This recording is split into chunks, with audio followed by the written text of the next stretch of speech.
Bueno, vamos a ver el tema número 10, que es administración de las redes. Primero vamos a empezar con el tema 10.1, que es la detección de dispositivos CDP. CDP es un protocolo de capa 2 propietario de Cisco que proporciona la recopilación de información sobre los dispositivos de Cisco. El problema de este protocolo es que solamente está en dispositivos Cisco. Envía mensajes periódicos de CDP a los dispositivos conectados.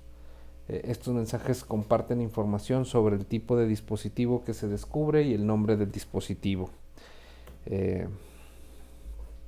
por defecto viene habilitado para todos los dispositivos Cisco y lo podemos comprobar por medio del comando show CDP en el modo de privilegiado.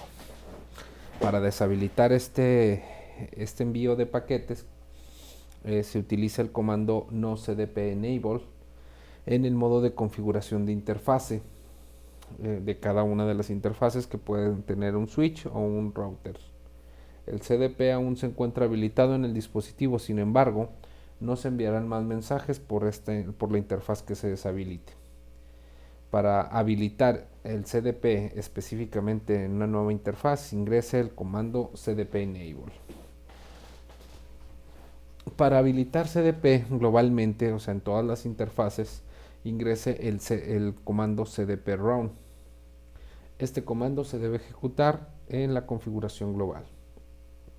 CDP se puede deshabilitar para todas las interfaces utilizando el comando no CDP run en el modo de configuración global. Utilice el comando show CDP interface para mostrar las interfaces que están habilitadas con este protocolo CDP.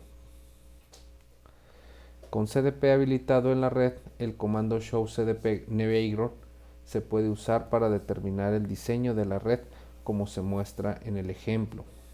La salida muestra que hay dispositivos Cisco, un S1 conectado a la interfaz Giga001 en el R1. Además, S1 está conectado a través de su interfase serial 05. El administrador de la red utiliza Show CDP Navigator Details para descubrir la dirección IP de S1, como se muestra en la salida.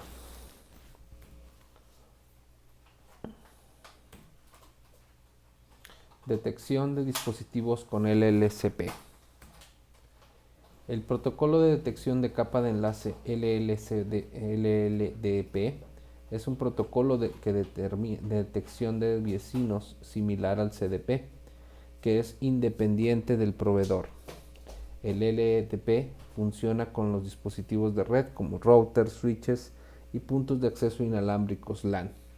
Este protocolo anuncia la identidad y las capacidades de otros dispositivos y recibe la información de un dispositivo de capa 2 conectado físicamente. LLDP puede estar habilitado por defecto.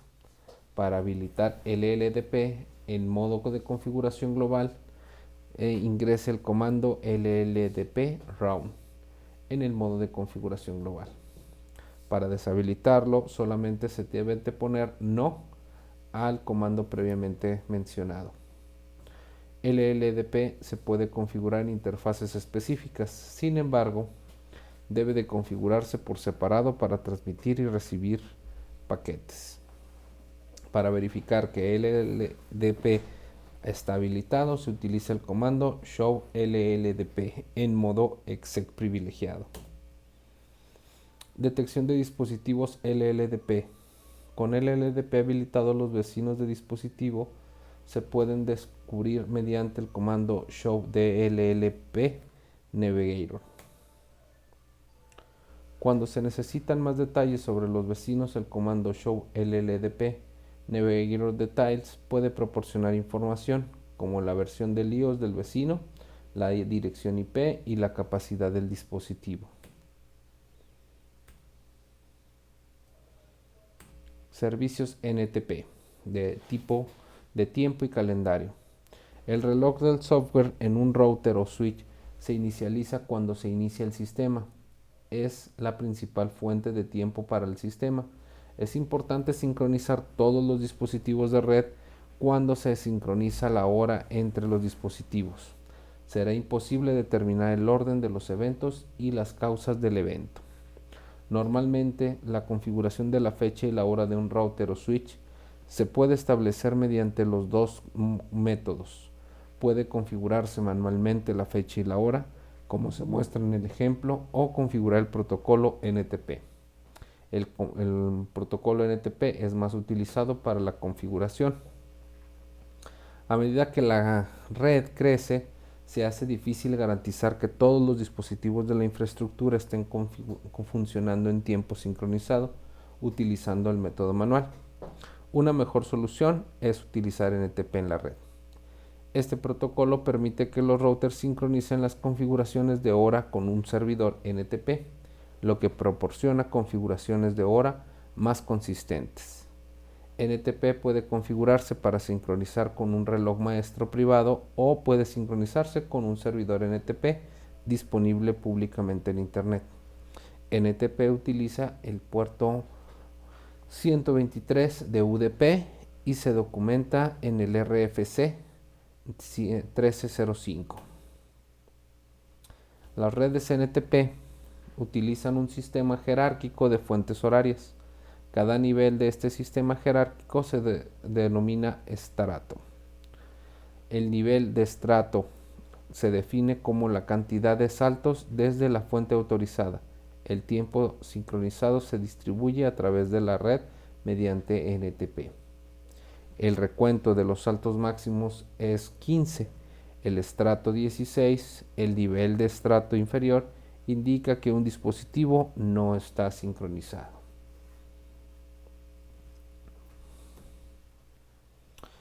El estrato 0 estas fuentes de tiempo autorizadas son dispositivos de cronometraje de alta precisión que se supone son precisos y con poco o ningún retraso asociado con ellos.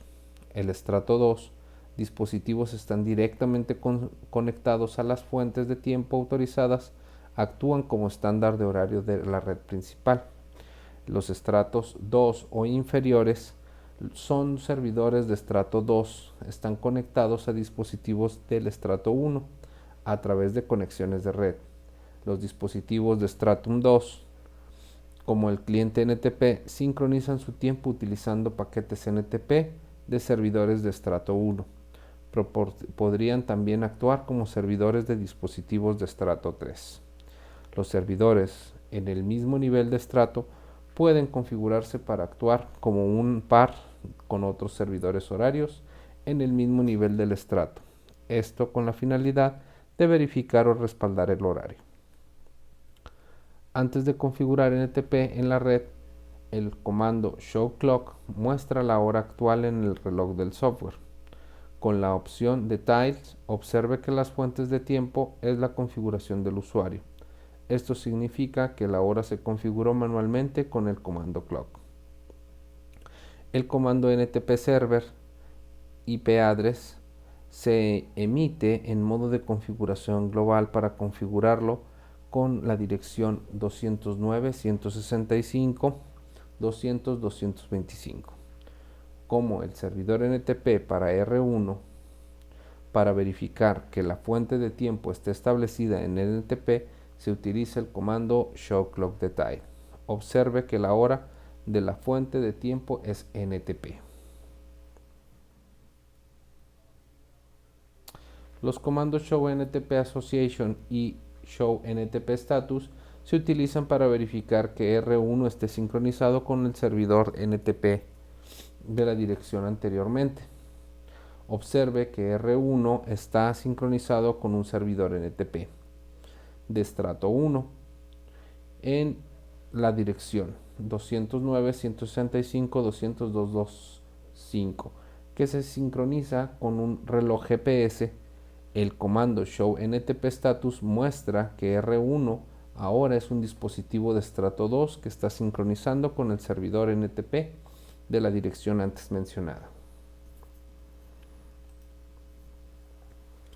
El reloj de S1 está configurado para sincronizarse con R1. Con el comando NTP Server y la configuración se verifica que el comando Show NTP Association esté funcionando. La salida del comando Show NTP Associations verifica que el reloj de S1 ahora esté sincronizado con la dirección en 192.168.1.1 a través de NTP. Ahora S1 es un dispositivo de Stratum 3 que puede proporcionar servicio de NTP a otros dispositivos de la red, por ejemplo terminales. SNMP. SMP fue desarrollado para permitir a los administradores administrar nodos en una red IP. Permite que los administradores de la red monitoreen y administren el rendimiento de la red, detecten y resuelvan problemas de red y planifiquen el crecimiento de la red. NTP es un protocolo de capa de aplicación que proporciona un formato de mensaje para las comunicaciones entre administradores y agentes. El sistema NMTP consta de 3 elementos: administración, agentes y base de información de la administración. SNMTP define cómo se intercambia la información de la administración entre las aplicaciones de administración de la red y los agentes de administración. El administrador de SNMTP sondea los agentes y consulta las MIB. Para los agentes de SMP, el puerto es el 161. Los agentes de SNMP envían todas las notificaciones al administrador por el puerto 162, perdón. Los administradores de SMP forman parte de un sistema de administración de red. El administrador SMP puede recopilar información de los agentes mediante una acción GET y pueden cambiar las configuraciones de un agente mediante una acción SET. Los agentes SNMP pueden reenviar información directamente a un administrador de red mediante el uso de traps. El agente de SMP y MIB se alojan en los dispositivos cliente. Los MIB almacenan información sobre el dispositivo y estadísticas operativas y deben de estar disponibles para los usuarios remotos autenticados. El agente de SMP es responsable de brindar acceso a la MIB local. Los agentes de SMP residen en dispositivos de administrados, recopilan y almacenan información sobre el dispositivo y su funcionamiento local en el MIB. El administrador de SMP luego utiliza a los agentes para tener acceso a la información dentro del MIB. Existen 2 solicitudes principales de administrador: GET y SET. Además de la configuración y conjunto, se puede provocar que se produzca una acción, como reiniciar un router. Entonces tenemos las operaciones GET y una SET. GET request recupera el valor de la información de la variable. Get next request recupera un valor de una variable dentro de una tabla. Get book request recupera grandes bloques de datos como varias filas de una tabla. Get respond responde a una operación get. Y get y set request almacena el valor en una variable específica. Un agente SNMP responde a las solicitudes del administrador SNMP de la siguiente manera: obtiene una variable MIB. El agente SNMP realiza esta función en respuesta a una acción getRequest. Establecer una variable: el agente SMP realiza esta respuesta a razón de una acción setRequest del administrador de la red. Los traps son mensajes solicitados que alertan al administrador sobre una condición o un evento en la red. Las notificaciones dirigidas a traps reducen los recursos de la red y del agente al eliminar la necesidad de algunas solicitudes de sondeo. La configuración ilustra el uso de un trap para alertar al administrador de la red de la interfaz Giga 000 ha fallado. El software NMS puede enviar un mensaje de texto al administrador de la red mostrando una ventana emergente en el software de administración o mostrar un icono en el router en color rojo de las GUIs. Las versiones de SNMP son la 1, la 2, la 2C y la 3C, siendo cada una definida en sus apartados. La 3 cuenta con protección de datos mediante encriptación, ya sea MD5, SHA, SHA o cifrado mediante DES, 3DS o AES. La versión 1 y 2 usan cadenas de comunidad que controlan el acceso al MIB. Las cadenas de comunidad son contraseñas de texto no cifradas. Las cadenas de comunidad SMNP autentican el acceso a los objetos MIB. Existen dos tipos de cadenas de comunidad. Son solo lectura. Este tipo proporciona acceso a las variables MIB, pero no permite cambiar estas variables. Solo lectura. Read-Write. Este tipo proporciona acceso a lectura y escritura a todos los objetos del MIB. Para ver o establecer variables en el MIB, el usuario debe especificar la cadena de comunidad correspondiente para el acceso de lectura o escritura. MIB ID de objeto. En el MIB organiza variables de manera jerárquica. Formalmente, la MIB define una variable como una ID de objeto, o los OID o identifican de forma exhaustiva los objetos administrados. La MIB organiza las OID según estándares RFC en una jerarquía, que se suelen mostrar como un árbol. El árbol de la MIB para un dispositivo determinado incluye algunas ramas variables como a varios dispositivos de red y algunas con variables específicas en ese dispositivo proveedor. Las RFC definen algunas variables públicas comunes. La mayoría de los dispositivos implementan estas variables de MIB. Además, los proveedores de equipos de redes de Cisco pueden definir sus propias ramas privadas del árbol para admitirlas las nuevas variables específicas de sus dispositivos. El objeto MIB de SNMP. En la configuración se muestra partes de la estructura de un MIB definidas por Cisco. Observe cómo se puede describir el OID en palabras o números para ayudar a localizar una variable particular en el árbol. Los OID de Cisco se enumeran de la siguiente manera: ISO 1, ORG 3, DOT 6, Internet 1, Private 4, Enterprise 1 y Cisco 9. Por lo tanto, el OID 13614119. SNMP se puede utilizar para observar la utilización de la CPU durante un periodo de tiempo mediante dispositivos de sondeo. Las estadísticas de la CPU se pueden compilar en el NMS y graficar. Esto crea una línea de base para el administrador de la red.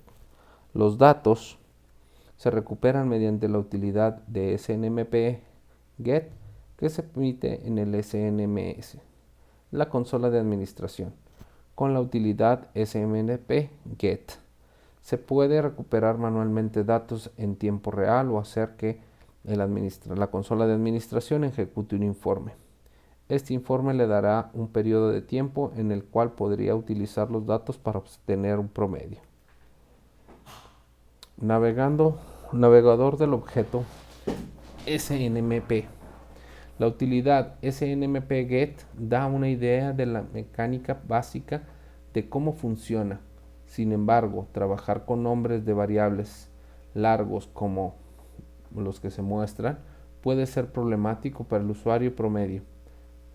Más comúnmente, el personal de operaciones de red utiliza un producto de administración de red como una GUI fácil de usar, lo que hace que el nombre completo de la variable de dato MIB sea transparente para el usuario. Cisco SNMP Navigator en el sitio web de Cisco permite a los administradores de red investigar detalles sobre los OID en particular. Syslog. El Syslog utiliza el puerto UDP 514 para enviar mensajes de notificación de eventos a través de las redes IP a recopiladores de mensajes de eventos como se muestra en la figura. El servidor de registro de Syslog proporciona tres funciones principales: la capacidad de recopilar información de registros para el control y la solución de problemas, la capacidad de recoger el tipo de información de registro que se captura, la capacidad de especificar los destinos de los mensajes del Syslog capturados. Operación. Comienza enviando mensajes del sistema y resultados del debug a un proceso de registro local. La configuración de Syslog puede enviar estos mensajes a través de la red a un servidor Syslog externo, donde se puede recuperar sin necesidad de acceder al dispositivo. Otra parte, los mensajes de Syslog se pueden enviar a un buffer interno. Los mensajes enviados al buffer solo se pueden ver mediante el CLI del dispositivo. El administrador de la red puede especificar que solo se envíen ciertos tipos de mensajes del sistema a varios destinos.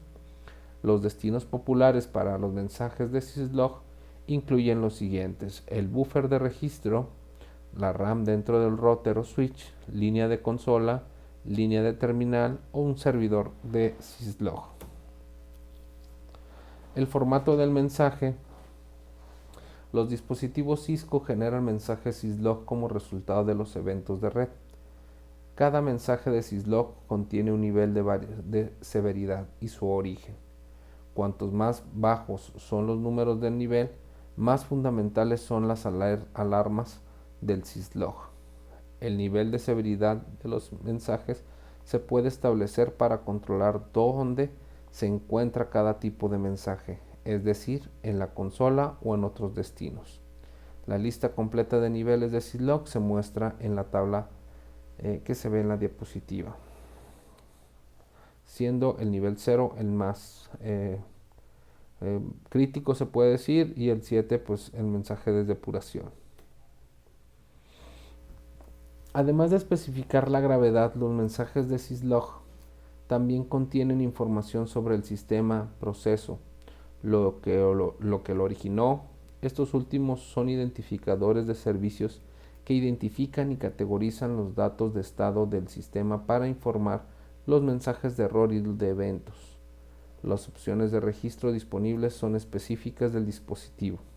Algunos registros comunes de mensajes de Syslog que se informan en los routers del iOS de Cisco incluyen IP, protocolo USPF, sistema operativo sys, seguridad IP, IPsec y IP interface o IF.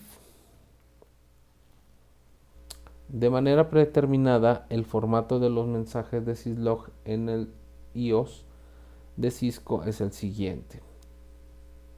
Por ejemplo, el resultado de un ejemplo de un switch para un enlace Ether Channel que cambia su estado activo es el siguiente. Aquí la instalación en link y el nivel de gravedad es 3 con un mnemonic up-down. ¿Cómo se configura el Syslog Time Stripping? De manera predeterminada, los mensajes no tienen marca de hora. Los mensajes deben tener marca de hora, así cuando se envía a un destino como un servidor hay un registro del momento en el que se generó el mensaje. Usa el comando service time stripping log the time name para forzar los eventos registrados, muestren la fecha y la hora. Número 10.6 Mantenimiento de routers y switches. El sistema de archivos del Cisco iOS IFS permite al administrador navegar a diferentes directorios y enumerar los archivos en un directorio. El administrador también puede crear subdirectorios en el memoria flash o en un disco. Los directorios disponibles dependen del dispositivo. El ejemplo muestra la salida del comando show file system, que enumera todos los sistemas de archivos disponibles en el router Cisco 4221. El asterisco indica el sistema de archivos predeterminado actual. El signo de almohadilla indica un disco de arranque. Ambos están asignados al sistema de archivos flash de forma predeterminada. Ya que la memoria flash es el sistema de archivos predeterminado, el comando dir enumera el contenido de flash, la última lista de interés específico. Se trata de los nombres de los archivos de imagen de Cisco IOS actual, que se ejecuta en memoria RAM. Para ver el contenido de la NVRAM, debemos de cambiar el sistema de archivos predeterminado actual mediante el comando cd, como se muestra en el ejemplo. El comando actual del directorio de trabajo es pwd. Este comando verifica que estamos viendo el directorio NVRAM. Finalmente, el comando dir enumera el contenido de la NVRAM. Si bien se enumeran varios archivos de configuración, el de mayor interés específicamente es el archivo de configuración de inicio o startup config. Con el sistema de archivos flash del switch Cisco 2960 se puede copiar los archivos de configuración y archivar, subir o descargar imágenes del software. El comando para ver los sistemas de archivos en un switch Catalyst es el mismo que un router Cisco, Show File System. Utilice un archivo de texto para realizar una copia de seguridad de una configuración. Los archivos de configuración se pueden guardar en un archivo de texto terater. En el menú de archivo File, haga clic en Log, elija la ubicación para guardar el archivo con terater, comenzará a capturar el archivo. Después de iniciar la captura, de ejecutar el comando show running o show startup config, en el indicador exec privilegiado, el texto aparecerá en la ventana de la terminal. Se dirigirá al archivo elegido. Cuando se complete la captura, seleccione Close en la ventana Terater Log. Observe que el archivo para verificar que no esté dañado. Esto no es otra cosa que una terminal. Nosotros utilizamos PuTTY. Con PuTTY se puede hacer esta parte, pero es más rudimentario puesto que no es una interfaz gráfica propiamente. Entonces tendremos que seleccionar y copiar. Usar un archivo de texto para restaurar una configuración. Se puede copiar una configuración de un archivo y luego pegarla directamente en el dispositivo. El archivo requerirá edición para garantizar que las contraseñas cifradas estén en texto sin formato y que se eliminen los textos que no sean de comando como more o los mensajes iOS. Además, es posible que después de CC agregar enable, configure terminal al comienzo de un archivo o entrar en un modo de configuración global antes de pegar la configuración. En lugar de copiar y pegar, una configuración se puede restaurar a partir de un archivo de texto utilizando teraterm. Al utilizar teraterm, los pasos son los siguientes. En el menú File, haga clic en Send File y enviar archivo. Ubique el archivo que se copia en el dispositivo y haga clic en Open. Teraterm pegará el archivo en el dispositivo. El texto en el archivo se aplicará en forma de comandos de la CLI y pasará a ser de la configuración de ejecución en el dispositivo. La creación de copias de seguridad y la restauración mediante TFTP es una de las prácticas más utilizadas. Para poder realizarla, se siguen los siguientes pasos. Número 1, introducir el comando copy run config a TFTP. Nos va a pedir la dirección IP del servidor TFTP al cual se enviará el archivo de configuración. Se introduce el nombre para asignarle al archivo de configuración y se presiona Enter para confirmar. Siga estos pasos para hacer la restauración. Copy tftp run config. Introduzca la IP del servidor, el nombre que se le puso y se presiona Enter para realizar la restauración. Las características de almacenamiento del bus serial o USB habilitada en determinados modelos de router Cisco para que admitan unidades flash USB. Las características flash USB proporcionan una capacidad de almacenamiento secundario optativa y un dispositivo de arranque adicional. Los puertos USB de un Cisco 4321 router se muestran a configuración. Utiliza el comando dir para ver el contenido de la unidad de la memoria flash.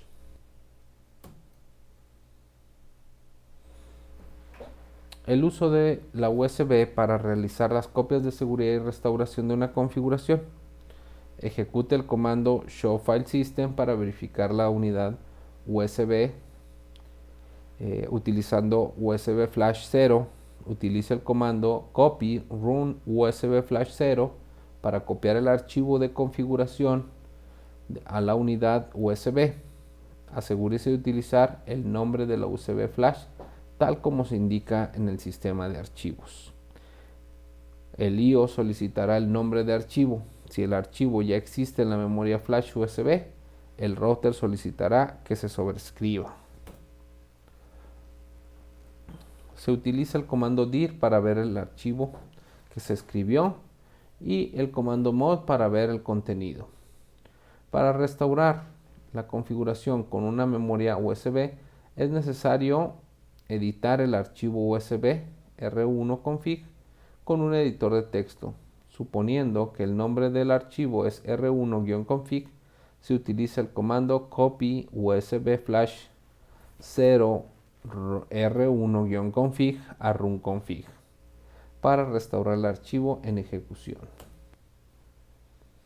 El procedimiento de recuperación de una contraseña. Las contraseñas de los dispositivos se utilizan para evitar el acceso no autorizado. Las contraseñas encriptadas, como las contraseñas generadas mediante Enable Secret, se deben reemplazar después de su recuperación. Dependiendo del dispositivo, el procedimiento detallado para la recuperación de la contraseña varía. Sin embargo, todos los procedimientos de recuperación de contraseña siguen el mismo principio.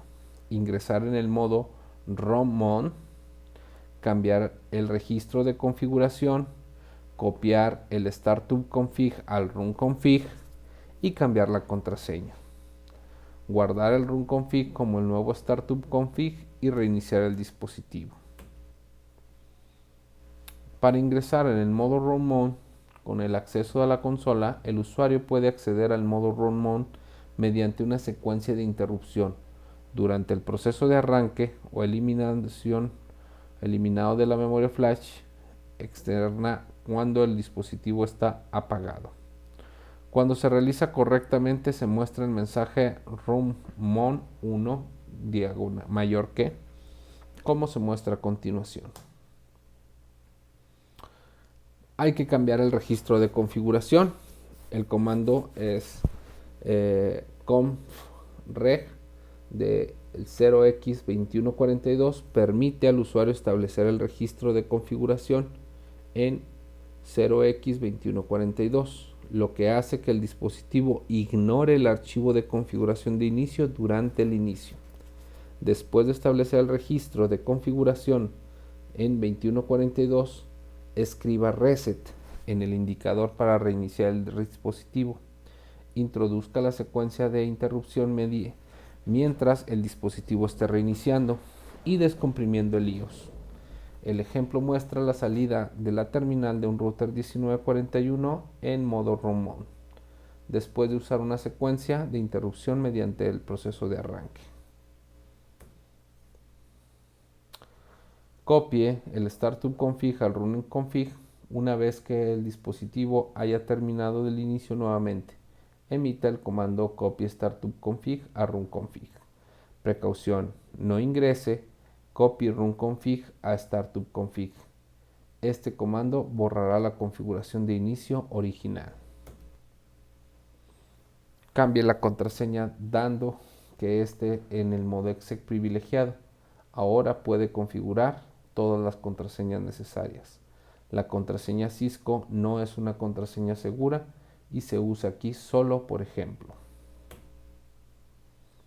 Guarde el run config como en el nuevo startup config y después de configurar las nuevas contraseñas, vuelva a cambiar el registro de configuración al 2102 mediante el comando confregister en el modo de configuración global.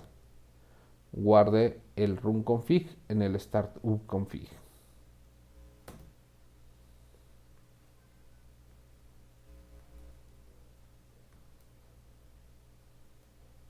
Administración de imágenes iOS.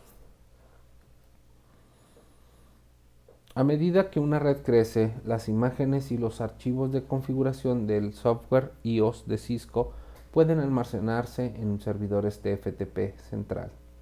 Esto ayuda a controlar la cantidad de imágenes iOS y las revisiones dichas imágenes del iOS, así como los archivos de configuración que deben mantenerse. Los Internetworks de producción suelen abarcar áreas extensas y contienen varios routers. Para cualquier red es una buena práctica mantener una copia de seguridad de las imágenes de software Cisco iOS en caso de que la imagen del sistema en el router se dañe o se borre accidentalmente. Los routers distribuidos ampliamente necesitan una ubicación de origen o de copia de seguridad para las imágenes del software iOS de Cisco. Utilizar un servidor TFTP de red permite cargar y descargar imágenes y configuraciones por la red. El servidor TFTP de la red puede ser otro router, una estación de trabajo o un sistema host. Para mantener las operaciones de red con el mínimo tiempo de inactividad, es necesario implementar procedimientos para realizar copias de seguridad de las imágenes de Cisco. Este permite al administrador copiar rápidamente una imagen a un router en caso de que la imagen esté dañada o borrada. Utilice los siguientes pasos. Haga ping al servidor TFTP. Verifique el tamaño de la imagen en la flash. Copie la imagen del servidor TFTP utilizando el comando copy. Para copiar una imagen iOS a un dispositivo, haga ping en el servidor TFTP. Si este contesta, siga el siguiente paso, que es verificar la cantidad de la flash libre. El comando showFlash compare el espacio de la memoria flash con el tamaño del nuevo archivo de imagen. Y por último, copie utilizando el comando copy tftp flash. Durante el inicio, el código de arranque analiza el archivo de configuración de inicio en la NVRAM para los comandos boot system, que se especifican en el nombre y la ubicación de la imagen del software Cisco iOS para cargar. Si no hay comando boot system de manera secuencial, para proporcionar un plan de arranque que tenga tolerancia a fallas. Si no hay comandos boot system en la configuración, de manera predeterminada el router carga y ejecuta la primera imagen válida del iOS que se encuentra en la memoria flash. Para actualizar la imagen de iOS, copie después de que esta imagen se guarde en la memoria flash del router. Configure el router para cargar la nueva imagen mediante el comando boot system y guarde la configuración, volviendo a cargar en el router para que el arranque cargue la nueva imagen.